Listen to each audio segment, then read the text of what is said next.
Bismillahirrahmanirrahim.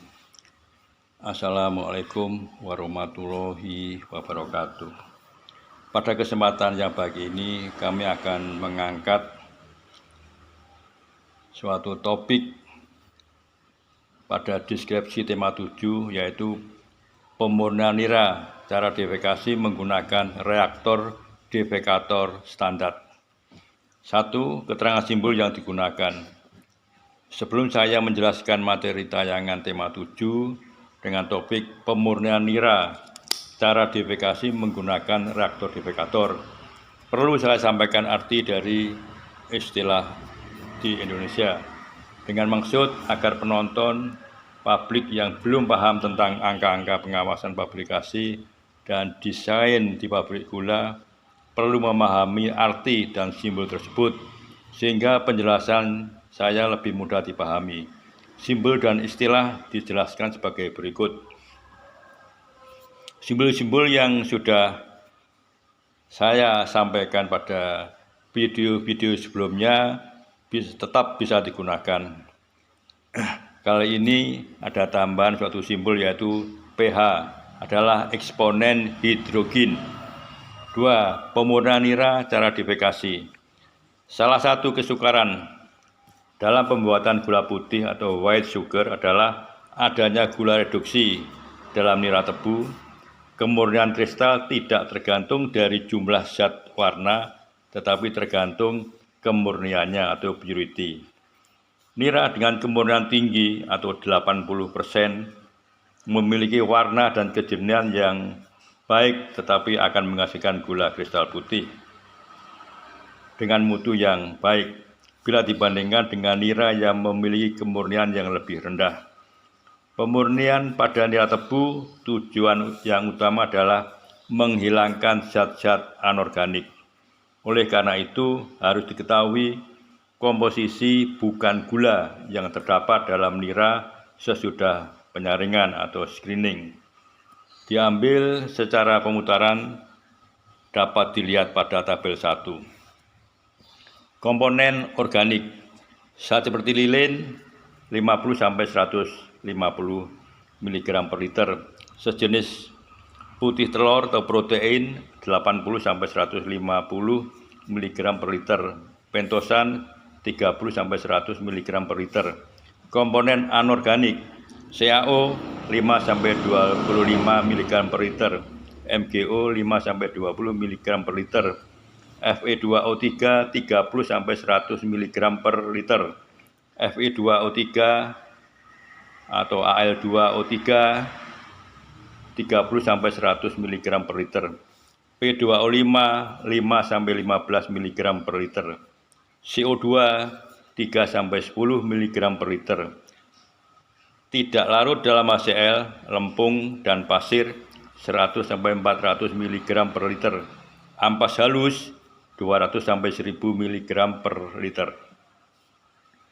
Langkah yang paling nyata dengan melakukan pembersihan nira tebu adalah dengan cara menetralkan nira dengan kapur atau CaO sampai pH 7-8. Karena pada reaksi netral sampai alkalis lemah terbentuk endapan-endapan fosfat anorganik dan sejumlah besar kotoran-kotoran anorganik seperti sesquicide, asam silikat, dan endapan yang terjadi dapat membawa atau mengikat kotoran-kotoran terlarut atau koloidal. Kotoran-kotoran ini dapat dihilangkan bersama endapan yang bergabung dengan zat melayang, misalnya ampas halus atau bagasilo. Bahan pembantu utama di dalam proses defekasi adalah penggunaan kapur atau CaO. Meskipun sekarang cara-cara di atas sudah dijalankan di seluruh dunia, tetapi masih tetap tidak diketahui semua reaksi-reaksi yang terjadi. Terutama dalam hal ini terjadi penyimpangan komposisi nira dari biasanya. Misalnya, kandungan fosfat rendah dan terlalu banyak asam silikat yang larut, dan juga hadirnya senyawa organik non-sukrus, yaitu pati atau stat, dextran, terbentuk dan terbawa di pemurnian nira. Maka yang banyak mengalami keguncangan atau kesulitan adalah pengendapan di clarifier dan penapisan di filter press atau rotary vacuum filter. Pada proses deifikasi remet karbonatasi diawali dengan pemurnian nira mentah menggunakan cara deifikasi. Cara pemurnian ini hanya menggunakan CaO dan flokulan anion dan sama sekali tidak menggunakan gas SO2. Sebelum nira dimurnikan, kadar P2O5 terlarut dalam nira mentah perlu ditingkatkan sampai 300 ppm dengan cara menambahkan senyawa fosfat cair atau H3PO4 85% dan larutan susu kapur 6 BE untuk pre-lemming sampai mencapai pH kurang lebih 6. Nira dipanaskan sampai 76-78 derajat Celcius melalui pemanas nira 7 liter. Kemudian dipompa ke tangki deifikator bersama-sama nira tapis dari rotary vacuum filter. Di deifikator pH nira ditingkatkan dengan susu kapur 7 BOME sampai pH 7,4 sampai 7,5 dengan cara mengatur distribusi susu kapur secara otomatis. Bisa lihat di gambar 1. Pencampuran antara nira mentah dan susu kapur akan menghasilkan endapan yang terutama terdiri dari kalsium fosfat. Bersama ini akan terserap pula sebagian dari kotoran-kotoran melayang. Rumus kimia pembentukan endapan adalah sebagai berikut. H3PO4 ditambah CaOH 2 kali menjadi Ca3PO4 2 kali. Ini adalah akan membentuk suatu endapan. Peralatan utama di stasiun pemurnian nira cara deifikasi adalah reaktor deifikator. Itu sebagai media reaksi antara fosfat dan susu kapur. Karena di pemurnian ini hanya mengandalkan reaktor deifikator yang prima dan telah teruji kinerjanya, terutama pada proses deifikasi remet karbonatasi atau DRK yang menggiling tebu sendiri. Oleh karena itu, diperlukan desain reaktor deifikator yang prima untuk meningkatkan kinerja di stasiun pemurnian nira atau pengeluaran non-sugar removal yang tinggi dan pemantapan kualitas gula produk atau gula A. Spesifikasi reaktor deifikator yang telah teruji telah terpasang di PG Jati 7, PT RNI 2, PG Subang, PT RNI 2, PG Rejo Agung, PT RNI 1, dan PT Industri Gula Glenmore Banyuwangi, PTPN 12, dengan model konstruksi deifikator 1 untuk kapasitas 4.000 ton tebu per hari, dilengkapi dengan pH kontrol otomatis sebagai berikut. 1.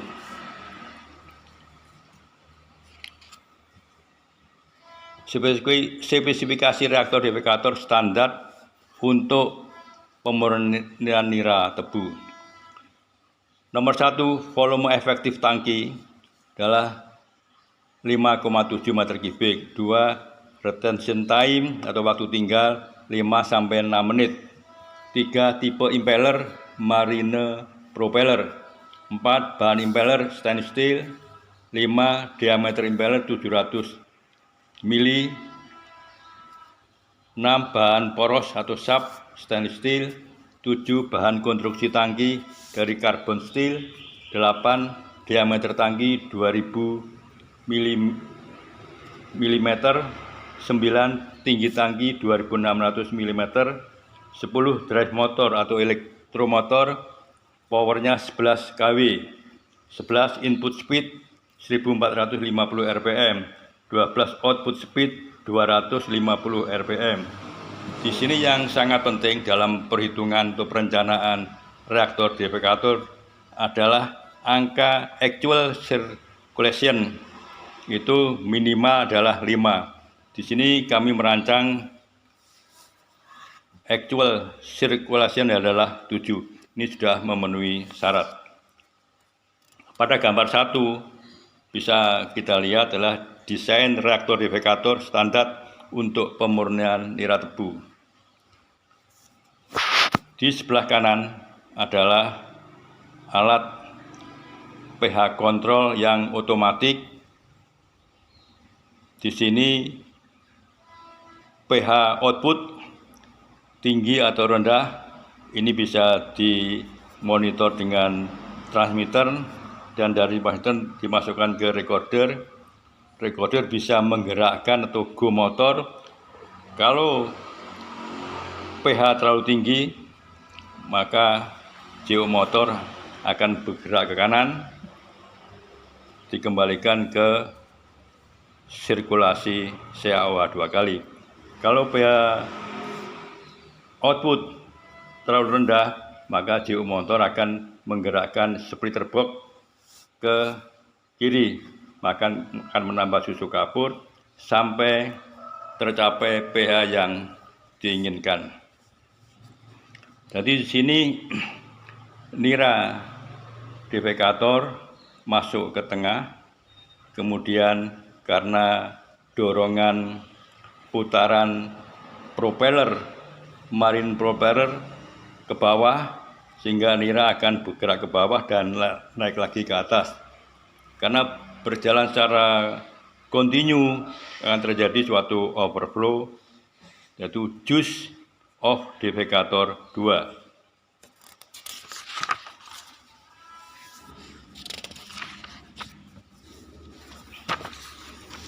Ini hasil desain reaktor defekator standar pemurnian nira defekasi. Bisa dilihat di PowerPoint 2. 1. Kapasitas giling 4.000 ton tebu per hari, volume efektif tangki 5,7 meter kubik, dan retention time 5,6 menit. 3. Tipe impeller marine propeller, bahan impeller stainless steel. 5. Diameter impeller 700 mm. 6. Bahan poros atau shaft stainless steel. 7. Bahan konstruksi tangki karbon steel. 8. Diameter tangki 2000 mm dan tinggi tangki 2600 mm. 9. Drive motor atau elektromotor 11 kW. 10. Input speed 1450 rpm dan output speed 250 rpm. 11. Angka actual circulation adalah 7,5, sudah lebih besar daripada 5. Selanjutnya perlu kami memberikan suatu kesimpulan dan saran dari hasil pembahasan pada deskripsi terkait perhitungan desain reaktor defekator. Dapat diberikan kesimpulan dan saran sebagai berikut. 1. Waktu tinggal atau retention time efektif di tangki defekator antara 5-6 menit. Temperatur di dalam defekator yaitu 77 sampai 78 derajat Celcius. 3. Putaran poros marine propeller adalah 250 rpm dengan putaran searah jarum jam. 4. Actual circulation atau N 7,5, lebih besar dari 5, adalah angka standar. 5. Kalau kadar fosfat terlarut dalam nira di bawah 250 ppm, perlu ditambahkan senyawa fosfat dari asam fosfat atau H3PO4 sampai kadar fosfat minimal 300 sampai 350 ppm. 6. Sebaiknya pada reaktor defekator dilengkapi dengan pH kontrol yang bekerja secara otomatis. Lihat gambar 1 untuk menjaga fluktuasi pH nira. Kemudian ucapan terima kasih yang tulus saya sampaikan kepada pemirsa, karyawan aktif pabrik gula maupun yang sudah purna karya, para pemerhati industri gula nasional di Jawa maupun di luar Jawa, tenaga senior Badan Pengkajian Pengembangan Teknologi Terapan dan PT Rekayasa Industri. Kemudian tidak lupa saya ucapkan terima kasih yang sebesar-besarnya kepada YouTube atas kesempatan channel Nusantara Sugar Senior untuk ajang komunikasi aktif dengan pemirsa seluruh Nusantara, khususnya praktisi industri gula dan para akademis. Pesan khusus untuk generasi penerus industri gula nasional yang ingin betul-betul belajar ilmu pengetahuan lewat channel media YouTube dengan durasi pendek 5-20 menit, sebaiknya diikuti metode sebagai berikut. 1. Tonton video sampai tuntas tanpa melihat deskripsi. 2. Tonton video sambil membaca deskripsi, kemudian berikan komentar. Tanyakan hal-hal yang belum jelas, pemirsa boleh WA ke saya.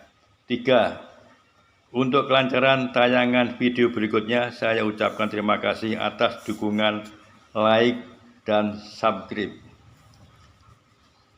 Demikian materi yang bisa saya sampaikan. Semoga barokah dan bermanfaat untuk industri gula nasional. Wassalamualaikum warahmatullahi wabarakatuh.